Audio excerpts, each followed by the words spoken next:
Like to invite the moderator of the session, Dr. M. Narendra, Co-Chairman, IMC Banking, NBFC and Finance Committee and former CMD, Indian Overseas Bank. And the elite panel joining him on the days are Shri K.V. Srinivasan, Executive Director and CEO, Profectus Capital Private Limited, Shri Sarosh Amaria, Managing Director, Tata Capital Financial Services Limited, Shri Shachindra, Executive Chairman and Managing Director, UGrow Capital Limited, Ms. Vandana Agarwal, DGM, NBFC Alliances, State Bank of India, Shri Y.S. Chakravarti, MD and CEO, Shriram Finance Limited. Kindly take your seats on the dais. Good afternoon to all of you, and I request all others also, please take your seats. We have a very interesting session on NBFC and lending to the MSME and the co-lending. And of course, IMC has given you a good, I think, very refreshing food. But I would like to have your attention because we have a very esteemed panel with the cumulative, their experience, the what you call years or of experience. I am sure the session for an hour will be very interesting and very useful to all of you.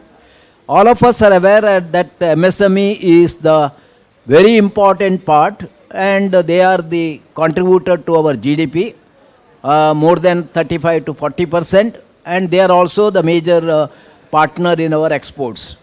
And in spite of them, what you call COVID and thereafter, but they have been able to recover back thanks to the help given by the Government of India under the Emergency Credit Guarantee Scheme, more than 5 lakh crores, and also by the banks and every bank. Like we have Madam here, State Bank was the first to give on their own 10% additional limit, and then it's followed by this scheme. And even the NBFC started helping MSME during that COVID period, and that has led to the greatest recovery of India growth rate also 8.5%. Now, without taking much of time, all of your madam has already introduced, and each of their names are also available here. So I would like to start straight away that with the Mr. K.V. Srinivasan. And he is also in the vice chairman of our FIDC, and he, in a way, has exclusively working on the MSME, and they have developed quite a lot of selected sectors, and with that model, they have been able to generate, I think, portfolio of more than 2,500 crores, hardly in a period of 2 to 3 years. So, what was his experience in doing this, and what is the uniqueness that, and how he has been able to make a difference in lending to the MSME? I would like to hear. Yes. And the last 5 years that Profectus has been operating, it's been a fantastic ride in spite of 2 years of COVID and IL&FS and whatever you have.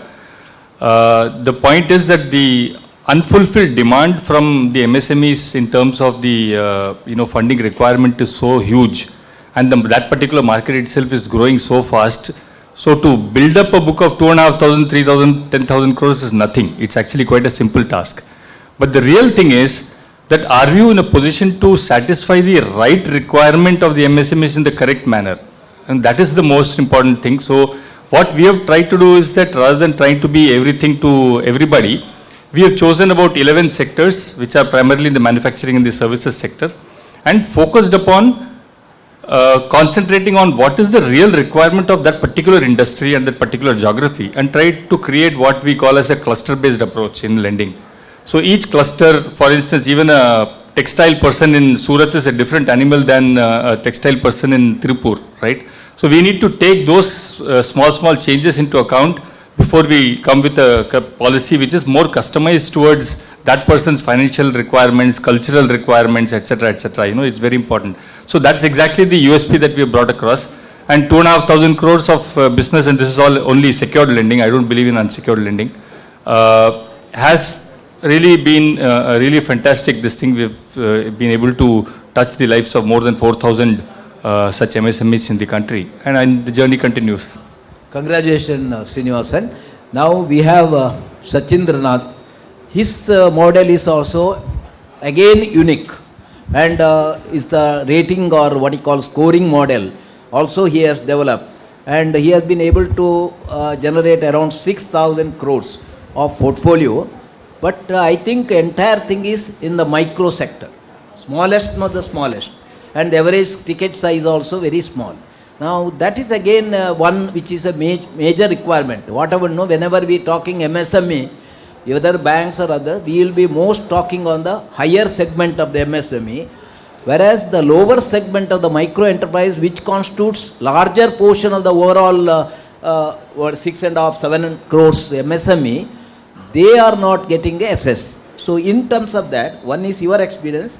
Similarly, while going forward, what could be the way, or even for a benefit of others, how do we make a difference in getting into the MSME at that particular level? Yeah.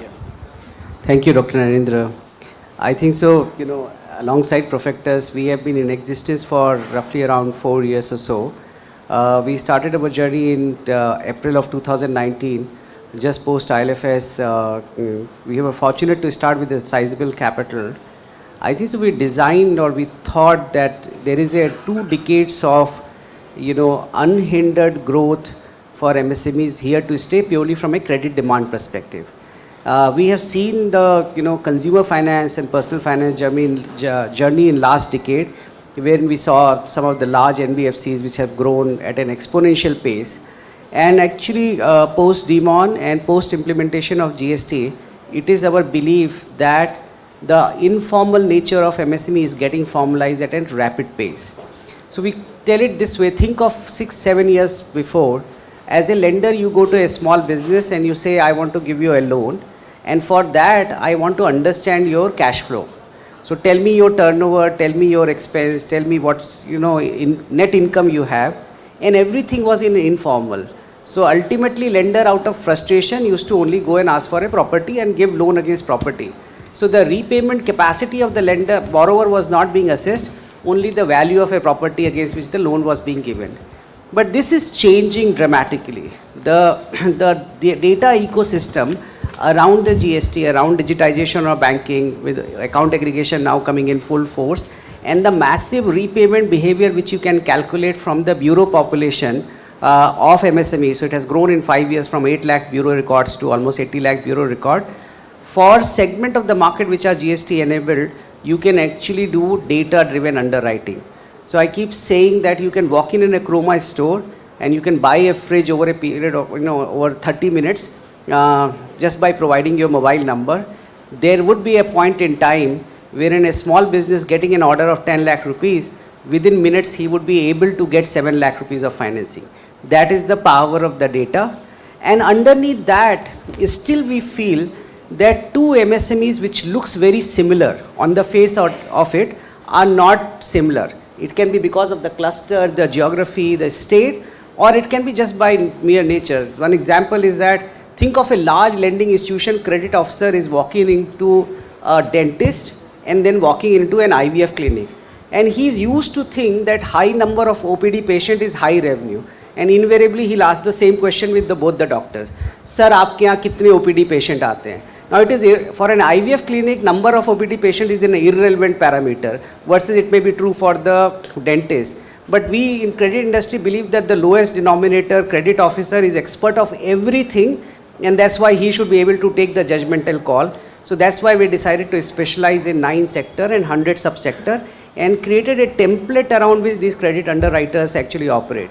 Our target segment is 10 lakh rupees turnover to 10 crore rupees turnover businesses, which we still think that large financial institutions don't find it cost effective and productive to serve that market. And that is the most resilient market of the entire MSME segment because an entrepreneurial spirit is attached to that.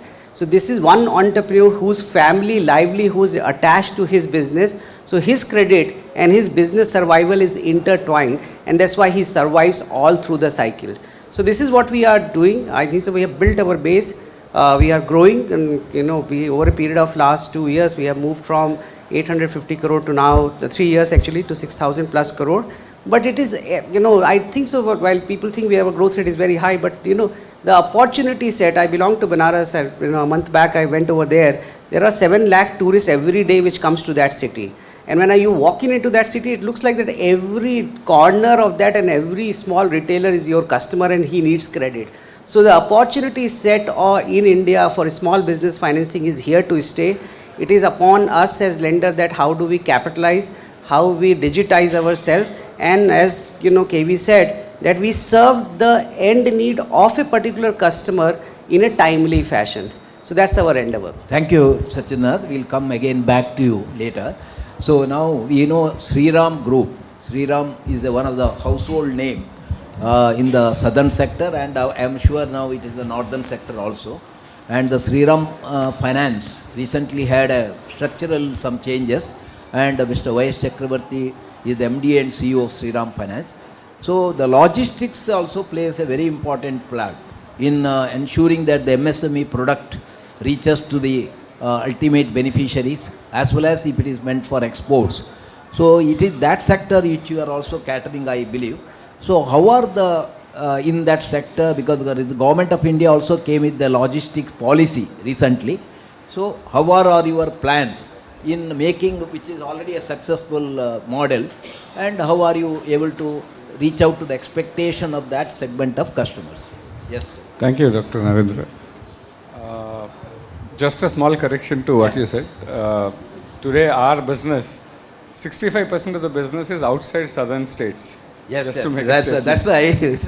Congratulations. So, yeah. In all products. Correct.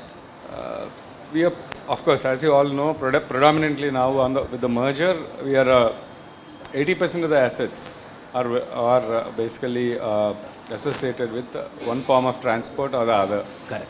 The 20% is about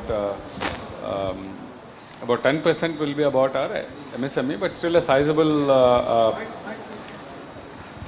number of MSME, which is roughly about 20,000 crores of portfolio, out of which around 3,000 crores we do for a larger, where the average ticket size is about 30 lakhs. Rest of it is about 8 lakhs. Rest of the 17,000 crores is about 8 lakhs average ticket size. Now coming back to the transport, again within the transport sector, we find majority of my customers are again small entrepreneurs. They own 1 or 2 vehicles. Typically in majority of these again owners are also drivers. We do not have much of an exposure to fleet owners. So on the logistics side, see, on a very organized market logistics side, we are not funding those players, but what we are trying to now do is help our individual truck owners who own 1-2 trucks to connect with the aggregators, large players, aggregators, people like people who aggregate for, say, a delivery or a Flipkart or a Blue Dart. So we are actually trying connecting them to the end users and working on that. In fact, we have created an app where loads are placed. Our owners get onto the app, and we are also working with the other side so that the loads can be placed. People get a return loads. So majority of the time, the biggest problem in the logistics sector is getting a return load. Once you are able to assure them of a return load, so the cost actually, their operating costs will come down. They are able to compete in the market, and their ability to repay also improves. Thank you, Chakrabarti. That all of you are knowing, Tata is also another great brand, and they have the reach throughout India and even abroad also. So the Tata Finance, I would like to ask, what would be any new models, new products, or new way of reaching, like to take, for example, supply chain discounting or supply chain finance, or any other thing which you have tried in Tata Finance and which has become very useful and the customers have appreciated your that model. I would like to hear. Yeah. So, I think SME is the new retail. Yes. Clearly, there is no two ways about that. Few product gaps that we see in this area, if you compare yourself to the Western world, one or two products, one is a leasing product. There is very, very little penetration on leasing in India. Leasing, I think, you leave aside the aircraft leasing, which is a very large industry. Yeah. But if you only look at leasing, the asset size would not be more than 35,000 crores. Now, who requires leasing? Who requires operating leases? People, customers whose assets, balance sheets are not very good. They cannot take debt on their balance sheet. They want to take it out from their profit and loss account because when you have an operating lease, it's a P&L item. So I think a clear product gap that you see is clearly lease. Yes, after the GST, things have been very, very conducive for this product. Almost died down many years back, but there is a lot of scope for NBFCs to work in the MSME sector, especially for asset financing businesses on the leasing side. So I think this is one area where all of us should work towards that. The second area, I think, just a few months back, in the month of November or December, the factoring has been opened up for NBFCs. This factoring was only you could do it through if you were a factor or a factoring license you were a factoring company. But today factoring is opened by RBI to all the NBFCs, and I think there is a very, very large opportunity to work on trades, even normal factoring that we can do, where we can look at the cash flow patterns of various companies and start discounting on and there are technologies come up to such a level that today frauds can be protected. You can through the e-way bill you can check the genuineness of these invoices. Where people get very scared about when banks or NBFCs about is with an MSME, will it be a genuine invoice, will this not be a fraud, etc. So the technology which has come in today to actually check that is there a fraud or are these bills genuine has reached to a different level. So I think a lot of short-term working capital products on the factoring, invoice discounting side is something that NBFCs can also play a larger role, while banks are playing a role, but there will be the last mile reach, etc. is certainly important. We've seen RBI giving licenses to 7 or 8 NBFCs for factoring. I think more and more NBFCs will come under this ambit to do factoring. And these are some of the areas where I feel new products will look in. The key here is, one is the new products which you asked, Doctor. But the other thing is, what is important is the innovation of the existing products. I think that is key. If you do a simple business loan, how do you work on, inventing a loan which is conducive to an SME to give a business loan?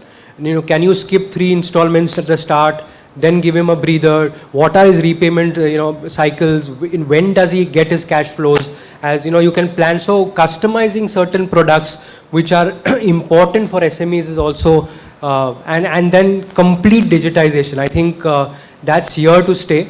You get into onboarding to underwriting to disbursal and then completely the collections. And even collections, the technology has changed to such a level that today we would know whom to collect and whom to not to collect. We will know the customers whom we need to knock at their doors because of data that they have been continuously skipping, and who've been paying and people who have been paying. So technology will play a big role to change the product gamut for NBFCs. Sarosh, very good. So in a way that quite a lot of MSMEs should have to have a knowledge about these type of products coming. By an act of parliament, I think the factoring where earlier were the few players, hardly 5, 6, but not active. But now RBI has been permitted to provide more licenses, and the trades, of course, has been already there. But the point is that one area is such of the MSME whose or above turnover above 500 crores can only operate under that. Actually, they should allow that to lower level. What is Yeah, your view? Yeah, so you are, Becoming a member of that. no, you're right. The trades is only restricted to the MSMEs, but the three exchanges RXIL, Three are.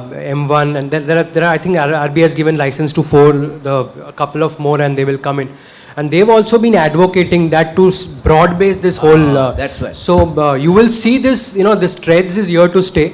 2 years back, the volume of trades used to be not more than 20-30 crores a month between the three exchanges. I think March, when I was talking to all the founders, 60,000 crores. Yes, you're right. Per month has crossed 2,500 crores. Yes. So cumulatively around 7,500 was the exit in March. So if you look at next year, they're talking about doubling this from 60,000 crores of discounting to practically more than 100,000 crores. And they want to widen the net to look at more such customers. So I think that will be a welcome stay. The only thing, it is bad news for NBFCs like us, because banks hammer us on rates very badly on this. So so it becomes very difficult to compete with them. To Madam, So, yes. but there is some play for all of us in this sector. That's what is Yeah. critical. No, because she would like to hear all your feedback. That's why I will come to her a little later. But now Srinivasan recently got the license for factoring. And also he is also representing FIDC. So can you little enlighten what was the idea in getting that license for you, and similarly what FIDC is going to take up further in this area? Yeah, thanks, Dr. Narendra. And as you rightly said, we are among the first 5 or 6 NBFCs which have got this factoring license. Quite fortunate to be one of them. The whole purpose behind applying for this license and getting it is that it becomes an integral part of our supply chain financing business. And the most important thing from the MSME perspective is that they are able to get the rates which are actually applicable to their buyers, which are typically larger entities, right? So for instance, I could be an MSME supplying to Hindustan Lever. I may be a B- kind of a rating customer, but Hindustan Lever, which is my customer, is a AAA company. So when the acceptance of Hindustan Lever is coming up for discounting, it will be discounted at the rate applicable to HLL and not to me. Yes. Right? Whereas I can get a 15% rate, I'll probably get now short-term financing probably at around 8% or 7% or whatever it is, right? So there is a huge arbitrage which is involved, and that's naturally to the benefit of the MSMEs which is involved. So this is one. Number two is that it brings in a very significant amount of regularity in the payments, right? Normally, one of the things that you ask MSME, what is your biggest pain point? My customers are not paying me is the biggest constraint, right? So by putting the whole invoice through the TREDS platform, repayment is assured, because if there is even a day's delay on the part of the buyer to pay off the invoice, it becomes his credit default and their rating will suffer, right? So this is a very significant change that has been brought across, and from the NBFC perspective, the risk is on the superior risk, it's not on this inferior risk. So naturally, it becomes a big factor. I agree with Sarosh that banks do hammer us on the interest rates and that, and naturally we will not be in a position to compete in the market in a very profitable manner. But it is, to my mind, a brilliant door opener as far as getting into the supply chain of this particular large entity is concerned. So if, for instance, I get an entry into the ecosystem of a very large entity, then slowly I can build upon that and get into the ultimate suppliers to that particular industry over a period of time. So that is one way of looking at it. The other way of looking at it is that it's you are not just into business for the sake of profit, right? You are here also, there is a certain amount of, I would say, I won't call it a social thing, but it's more like you are part of the entire ecosystem. So you need to play in various different areas in order to service the requirements of the industry in a proper manner. Two things that will actually enable NBFCs to do TREDS business or factoring business in a more profitable manner would be that and this is something that as FIDC we have represented to the MSME ministry as well, is that can they impress upon RBI to give a lower risk weightage to the exposures taken on the trades? Separately. Because it's not to be treated at 100% risk weightage, and therefore the same amount of capital that is required for a, let's say, an unsecured loan or whatever it is to be put onto this. So if you give any, let's say 30%, 50% weightage, then the capital becomes half, and therefore the return on equity on the trades business becomes significantly higher. Number one. Number two, today I am borrowing money from, let's say, State Bank of India for a 5-year term, and I'm trying to lend on a 60-day basis. So there is a mismatch. And therefore the rates that I pay and the rate I get are not aligned. So is there a way in which the government or the RBI, or for that matter anybody else, think of a way to refinance these invoice discounts, right?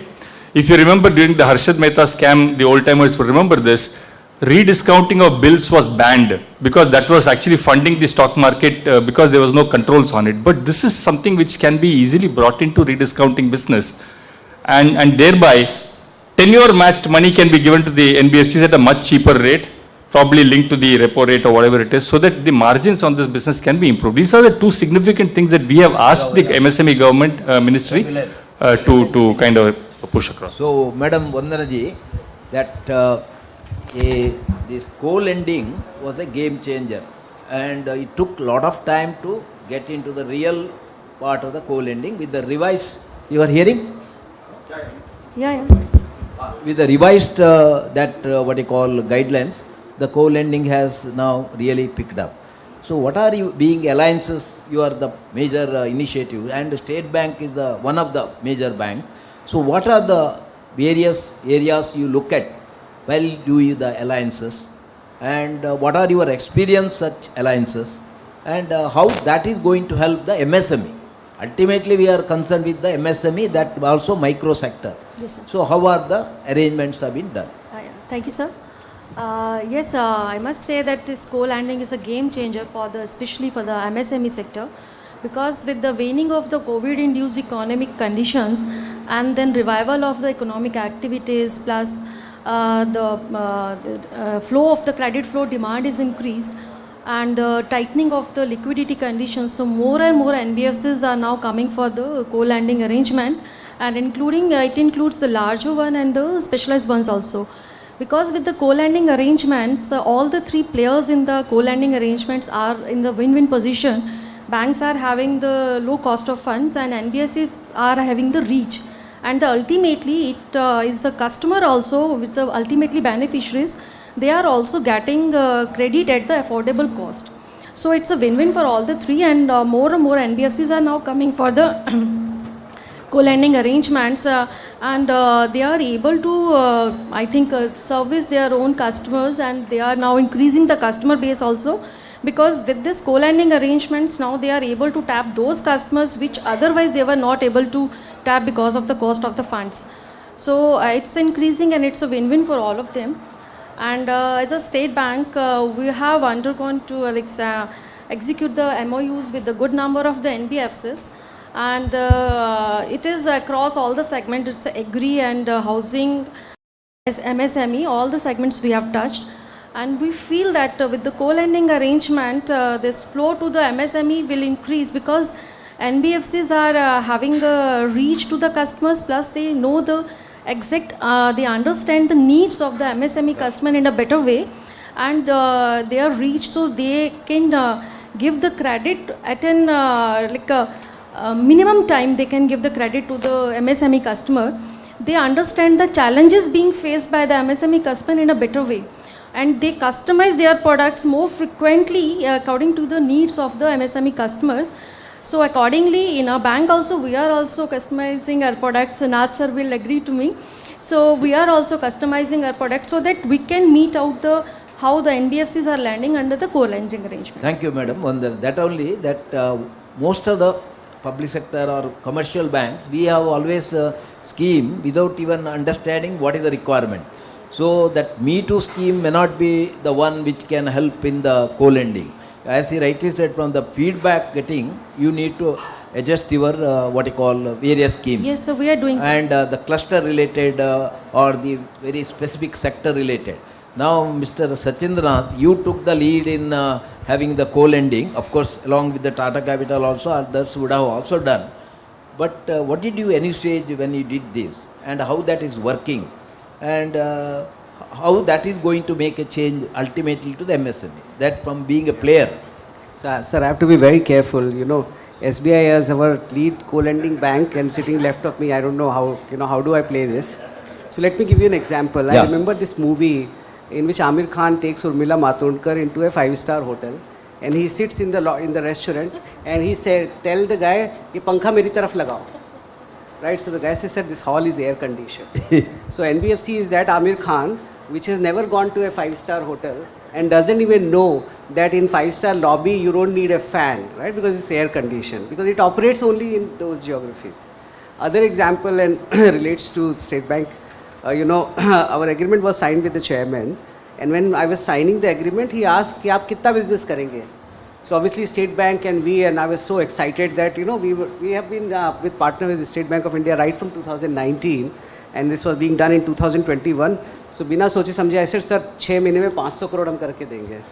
फिर 6 महीने बीत गए, एक दिन उनके office से phone आया कि आप कल शक्ल दिखाइए अपने यहाँ पे.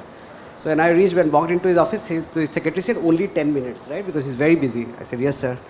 So he said, Mr. Nath, you last time told me that you will do 500 crore and you have not even achieved 10% of that.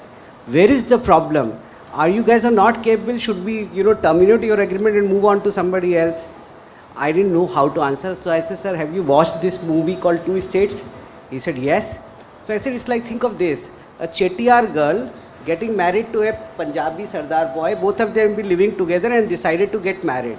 Now both of them are fine to live it together, but now their family is sitting together and trying to decide how the marriage would be done. So obviously the Chettiar family wants to do it, and I know nothing specific to a community, but Chettiar family want to do it in a mandir. The Sardar family coming out of Ludhiana want to obviously do bhangra and have a bottle of whiskey. Now how does these two families come together is the question. So he started laughing. He said, who is the bride and who is the groom? I said, sir, we are the bride, you are the groom, for sure. So I think so this is the story of the co-lending. It is like marriages, the first year is the honeymoon period, next 3 years are very turmoil. But, if there is a good family ecosystem pressure on you, finally you survive that 2-3 years of onslaught and then you live for whole life, at least in India. So we are right now in that 3-year period, it is very turbulent. But I'm 100% confident that the co-lending is here to stay, because in India, ultimately we Indians put our money in a trust institution, which is the bank. Fortunately, Government of India and RBI has not let any bank to fail in India. That's why money keep going there. But that does not, banks have a multitask, objective to achieve. And sometimes the delivery of credit can be done better by, small NBFCs and fintech like us. And that's why this marriage is permanent. You will remember the securitization market in India was established in 1982, if I remember correctly, by Shriram Finance. It took securitization market to reach here what it is today, almost 3 decades. Versus if you look at co-lending, it has gone from a base of 0 to now 25,000 crore. And I think so this year it should be roughly around 50 to 75,000 crore. Thank you, Sachinath. At the same time, whether it is a real factor, I am not knowing, that the Reserve Bank was little concerned that the co-lending portfolio went from 500 crores to 25,000 crores. So I would like to ask Madam, is it any concern area in this, or is it because you being in the know, and what is the RBI that concern point? Yes, sir. Actually, this instructions for the co-lending came in the month of the November 2020. So it took around 1 year for every financial institution to frame their policy framework, plus their infrastructure, digital, IT, everything. So in what happened in this case, it may be like because the small players which have a sleek structure and operational flexibilities, they came up fast with their policies and the products, but the larger players, according to their size and the processes and all, so they are still have to come up in a big way. So this may be the concern for the regulatory, because any instructions or any policy comes, so in the initial stage, definitely regulators have to overview. Quick and review of quick the- overview. yes. So now if they are seeing the small players are coming, and due to the entry of the fintechs also, so they are more concerned whether these instructions which have been laid down by them, whether it has been implemented in the true letter and spirit, and they feel like there are the checks and balances to ensure that there is no lapses. And as I earlier said, with this co-lending arrangement is with the three players, bank, NBFC and the customer.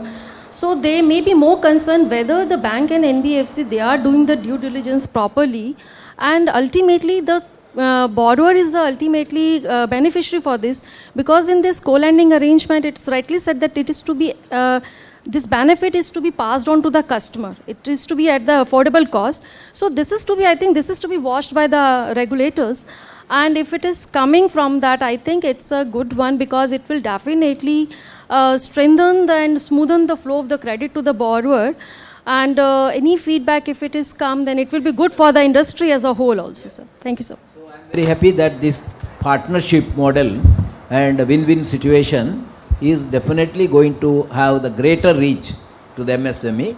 Of course, with all your active tie-ups with the leading the NBFC, and you have to. I just wanted to add something. Yes, quickly. Yes. Very, very quickly on this whole issue about, this is one Hindu business line article. I don't know how authentic it is, but sir, look at this way.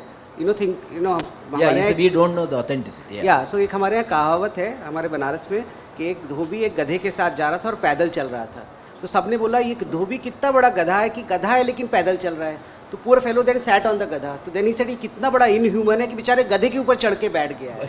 सो ये this is like this, when we don't do it then also there is a problem, when we do it then also there is a problem. So this is fine, this is part of life. Yeah. Anyhow, as a banker, expecting that a mid review and getting all in place. Whenever we are a growing area, we have to be careful. Chakravarti Saab, that of course your company will not have the problem liability getting the proper finance from the banking or other sources, particularly even the treasury product like debt, bond market and all. And but lot of around 10,000, 9,500 NBFCs, quite a lot of them who are in the lower level of their capital and all, they are finding extremely difficult to get the liability. Second, of course, during the various periods, you would have seen the liability which we are sure of getting may not get. So you need to really maintain 3 to 4 months of your requirement as a idle cash also. So how the liability management is going to play a very important part to ensure timely and continuous supply of credit to the MSME. आपको कुछ problem आए तो MSME का भी problem आ जाएगा. तो ये area में थोड़ा आपका एक्सपीरियंस यू कैन टॉक. या So you're right. During the crisis, ILFS crisis, Yes. we were actually maintaining so much of cash in the balance sheet that it is actually the negative carry actually was affecting. But then it's, 3 months, it became 6 months. It's a cash that is lying idle there and it's not helping anyone. Carry forward cost is there. It is there. You're right. And during those periods, as you said rightly, you actually prioritize on what you, Yes. where do you lend. Where you do. So long-term commitments are not, you don't do a long-term commitment, you do a short-term loans, you do, basically for us, we focused on two-wheeler loans. MSME took a hit. Our disbursement to MSME definitely took a hit. We were also not sure about the impact on the pre-COVID, COVID time also impact on the MSMEs. So we were conserving cash because we were not sure how the rates are going to behave, how the credit market is going to behave. Honestly, its survival was more important there than... That situation will continue because of course I think some of the liquidity ratios, net stable funding, all that bank ko hai. Abhi NBFC ko also has come. Particularly So I would above like 5,000. upper layer, Yeah, sir. we have an issue with the upper layer. Yes. So, like another of course scale-based supervision, all Yeah. that. But now I'd like to have from Mr. Eversel, because one way how these things can be managed. Second, one more area I would like to know. how are your opinion on unsecured loans? I don't know whether you are a player. Here I find most of you are secured player, I think. But there are quite a lot of them who are going to give on unsecured loan. And that is also a very important part. Can that, in So what I- way we ensure? These two I would like to hear from you. Yeah, thank you. On the liability management, I feel very clearly we need to broad base the sources of capital. Yes. Today, primarily NBFC depends on a bank, but I think a few areas where yes, RBI has opened up ECBs also and in the last few years we've raised ECBs, but it needs to be broad based to a much larger set of NBFCs to tap foreign funds. Secondly, since 90s, the Reserve Bank of India has not given any license. Okay, Shriram has it for FDs. So basically, it's not a level playing field for all of us to, yes, I completely agree what RBI's concern is about, but they should open up for some good NBFCs, fixed deposits also, because this is a good source of regular tap of liabilities, of source of debt for NBFCs. So the second is, bonds. Your treasury product. So treasury product bonds, larger NBFCs, say AA rating and above, needs to continuously tap this market for regular. So these three areas, I feel, lesser dependence on banks, broad basing, more liability sources, ECBs, and possibly deposits, fixed deposits for NBFCs could be opened up by Reserve Bank of India in a very calibrated manner. So that's on the liability side. Now your second question was on the unsecured loans. I think traditional bankers have always, or traditional lenders have always depended on that we need to work on, having a security. But I think certain banks and NBFCs have taught us that with very strong underwriting practices and collection practices, I think unsecured products are here to stay. I'll tell you why. What the issue is. When you are only in the secured market, I'm not saying it should be 100% unsecured, but when you're only in the secured market, the pricing pressure on NBFCs is very, very high. Yes, you may still lend at 12-13%, but your cost to incomes are high. So unsecured markets, unsecured business loans, or PLs, etc., give you that yield kicker to get the right ROEs and the right ROAs. But to do that, we need to get our underwriting tremendously into place. What used to be 10 years back, things have clearly changed today. Your bureau, your alternate data scoring, data from various other agencies to actually circle around the NBFCs for a business loan is becoming much and much stronger. And then followed by your feet on street for collections. I think that is very, very critical. Today most of the senior folks in big companies, NBFCs, spend a lot of time in collections. Collection is a separate vertical, not under business, and even if it is like 2 days overdue or within 30 days, there is a lot of focus given. Actually, for NBFCs, we have the ECL provisioning, which is much more stringent than today the banks, where unsecured loans, by the time it reaches 90 days, before even it reaches 90 days, you provide 60-70% of the asset. And at 180 days, you practically write off that asset completely. So once you have that stringent norms, which are very prevalent in the company, that 180 days you completely have 100% provision, and when it reaches 90 days, it is 65 to 70. You will be very, very calibrated in your lending. Your credit systems will be very, very strong. And I think what the environment is helping us, the GST pulls, etc., are helping you to do much more unsecured business. Maybe I'm having a contrarian view to what KV just said, but I think unsecured business is here to stay. It gives you a higher yield kicker, and if you manage the book, well with your credit underwriting engines as well as collection systems, it will help NBFCs in the long run. Sarosh, very good. That Doctor, can I add a couple of points? One was on the smaller NBFCs not able to get funding. Yeah. I think the only way forward is for people like Tata Finance or Shriram to partner with those smaller NBFCs, Correct. make them as your partners and then grow the business rather than trying to grow Yeah, your bigger, own book. NBFCs are lending to the smaller NBFCs. Working with those. Working also. Yeah, which we are doing. In fact, we do work with close to about 150 odd smaller NBFCs. I feel that's the way that you can grow the industry and Of course, broad when you are mentioning that one area that the Reserve Bank is also not happy with the large number of NBFCs, and particularly quite a lot of them who are not at all active, and some of them may be investment banking type. So what I was asking Srinivasan, are you thinking that there may be some inorganic growth, some merger or some consolidation in the NBFC sector as you go forward, which will of course help to the MSME, because the more the stronger NBFC, the more reach to MSME. Just if you have any views on that, being in the industry, do you feel some consolidation or merger, or you are, of course you may yourself has any appetite for inorganic growth, I don't know, but your capital has to be fully used. Quite a lot of you have a capital which may be 45%, all that. Now as again the requirement may be 15%. So how are you using your capital? Okay.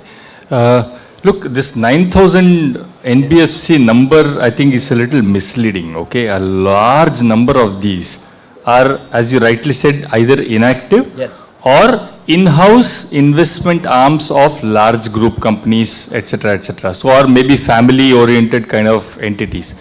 If you really look at the entire spectrum of lending NBFCs, okay, which are not simply holding the families, holding of the ultimate industrial company, etc., etc., the lending companies would not really speaking number more than 1,000. Okay? That's very important. So, and of them, around 220 or 230 are what is called the systemically important NBFCs, which are more than 500 crores of balance sheet. Okay, and those are the serious players. You will always have a large number of people between the 100 and 500, which to my mind is probably around 300 such additional entities, which are the upcoming guys. And these are the chaps that both Sarosh and Mr. Chakravarti was mentioning as the customers for the larger entities, okay, where they are not able to raise money from the banks, then we kind of step in and give some amount of money. And so even Perfectus, about 10% of our balance sheet comes from lending to other smaller NBFCs, right? So we also do the same business. So I think we need to only look at the spectrum or the entire canvas of NBFCs are only 1,000, not a 9,000. So that's number one. Number two, within this, obviously, mergers, acquisitions, consolidation, etc., are part of the usual game. Any industry will go through this, and there are opportunities, etc. The key factor when you look for an acquisition partner is that what is the philosophical fit of that person's business and your business. Okay, if there is no fit, don't do it. Otherwise, you end up getting into a totally different organization, and that may be very difficult for you to manage. And personally, if you ask me, I am not in favor of too much of inorganic growth in the NBFC business for a simple reason that here the emphasis is to know your customer before you lend to him. Whereas if you do an inorganic growth, you acquire the portfolio and then try to figure out who the hell is the customer, right? I think that may not be very palatable. No amount of due diligence that you do actually gives you 100% control on the acquired company's portfolio. Okay, so it becomes a kind of a catch-22 situation. You may not always know what you are really getting into. So whether to pay an additional premium for a customer whom you don't know, it's a very tough call to make. Yeah, it is yet to evolve. Exactly. As you rightly said that the fitness Absolutely. has to be seen, and then exactly when you are getting opportunity. Absolutely. If you have the capital, you can look at Exactly. And if you have the capital, maybe the longer road and a tougher road, but a more sustainable road will be to build your own balance sheet rather than trying to do a quick win by acquiring. Opportunities are great. Opportunities So are you have to balance out the short term and long term. Sachindranath, that NBFCs and some fintechs and all, they have a superiority of one technology. Technology as a means to, as you rightly said here also, customer selection, your underwriting standards, then collection efficiency. So how are these cash flow based lending are taking place, and how the technology can make a difference in the cash flow based lending? I would say that it's not that larger organizations and institution don't have the capability of technology, data analytics. State Bank of app-based banking platform is largest in India. It is little bit more of the focus approach. I think so where smaller entities, mid-sized businesses make a remarkable journey is because they are deeply focused on what they do and they don't have a diversified management attention. Ultimately, we as people who run businesses make an impact on what we create. All NBFCs, whether Shriram Finance for second-hand truck and vehicle finance business, whether it is gold finance company, whether it is tractor finance company, all successful businesses have been, and even in a smaller set, who have been focused on something.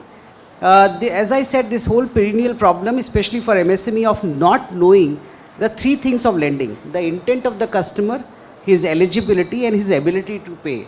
In traditional time, lenders had no ability to do all three because lenders were, the method was a reported financial which has a very lag effect and which never reflected the true picture. Now the advent of what we call the India Stack 2, wherein you can look at a turnover, you can apply the margin, there are 400 parameters which you get on GST, you can look at the banking statement for last 12 to 24 months, you can do credit summation and come to an actual net cash flow of the business. You can look at his bureau and look at repayment behavior, and now you can do much more data, and you can actually arrive what is the eligible cash flow you have, whether he can pay EMI or not. I'll give just one very quick example. With one of the public sector bank, our co-lending proposal on credit side got rejected, and the comment came, UGRO's DSCR calculation is very aggressive. And I got really wild. I told my CRO, how come this is possible, a bank has rejected. Finally, we made a representation and we went and sat on the credit committee of the bank. And I asked, sir, how do you calculate your DSCR calculation? They said, this is a funny question. This we have been doing for ages. We take the balance sheet and P&L, the customer give us 3 years of projection, and on the projected financials, we calculate the DSCR. So how do you guys do? We do trailing basis. We take last 12 months of bank statement, we take the net cash flow, and we calculate our DSCR on the basis of existing cash flow. We even don't take the future cash flow of the customer. So Thank you. So that's the difference. Yeah, thank you very much, because I know these are all very experts in their industry, so we could discuss for long. But whatever, within the limited time I have been able to get, I am sure you would have enjoyed. So if there are any MSMEs, we have around 7 minutes for 1 or 2 questions.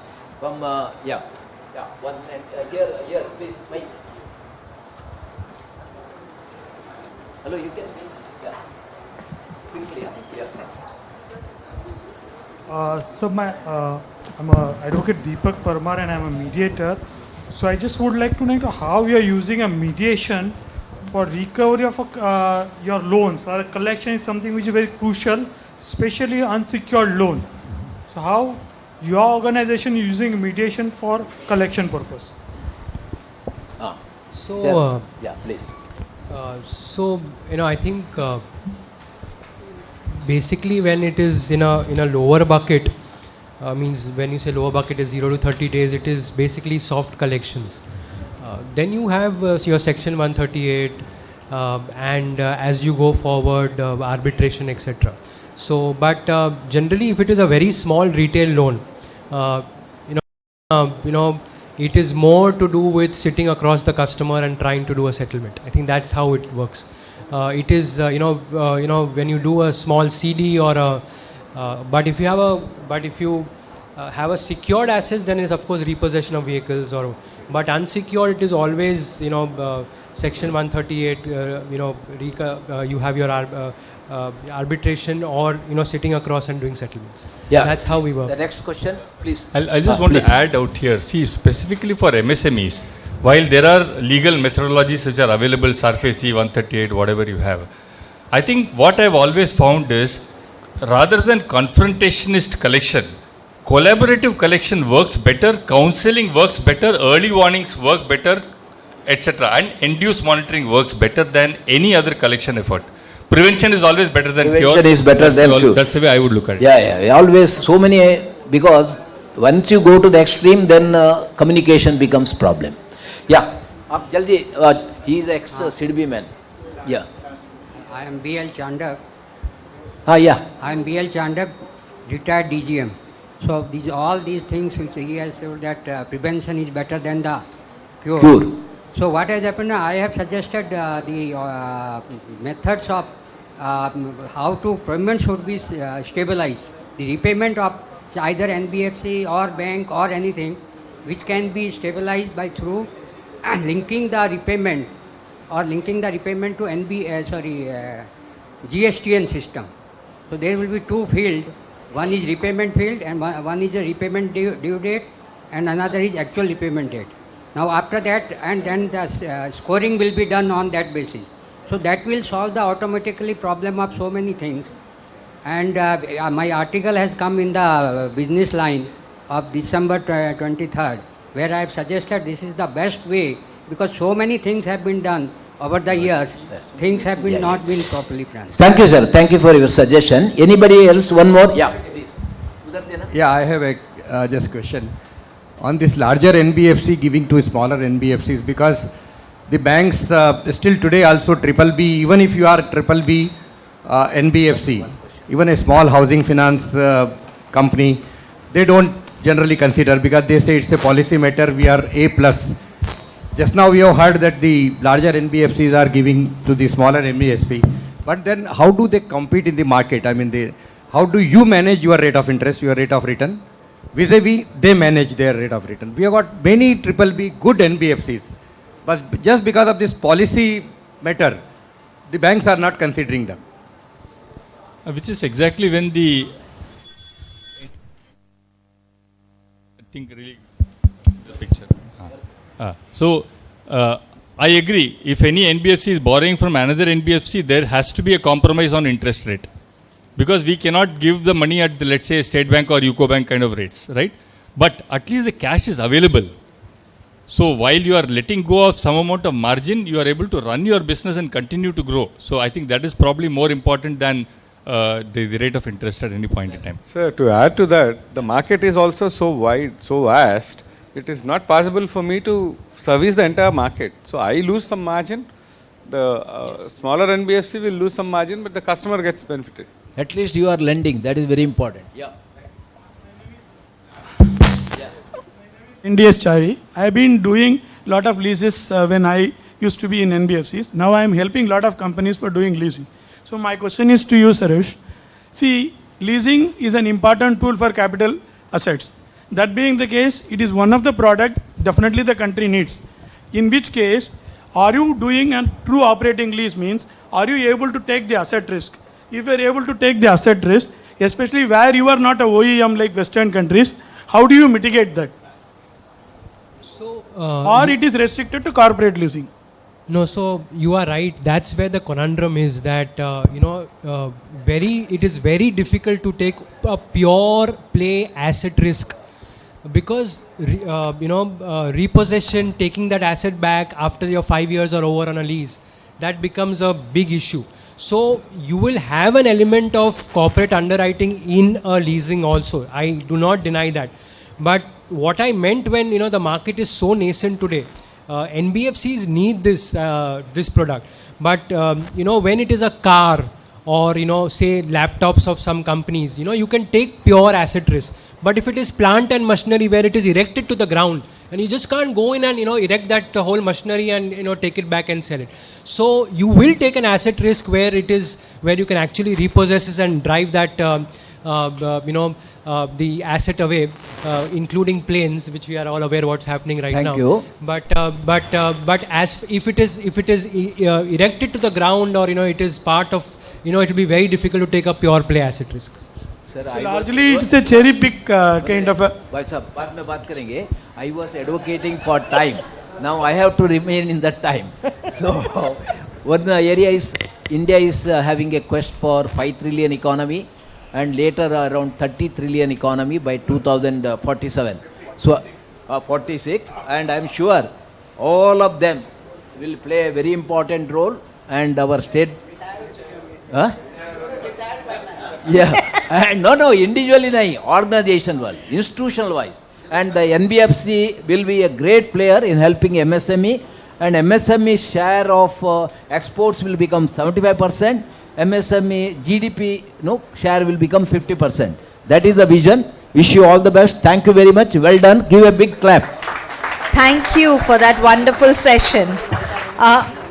May I now request Dr. M. Narendra to present a memento to Sri K.V. Srinivasan as a token of our appreciation and gratitude. May I request Dr. M. Narendra to present a memento to Sri Sarosh Amaria as a token of our appreciation and gratitude. May I request Dr. M. Narendra to present a memento to Sri Shachindra Nath as a token of our appreciation and gratitude. May I request Dr. M. Narendra to present a memento to Ms. Vandana Agarwal as a token of our appreciation and gratitude. May I request Mr. Mahesh Thakkar to present a memento to Sri Y.S. Chakravarti as a token of our appreciation and gratitude. May I request Mr. Arijit Basu to present a memento to Dr. M. Narendra as a token of our appreciation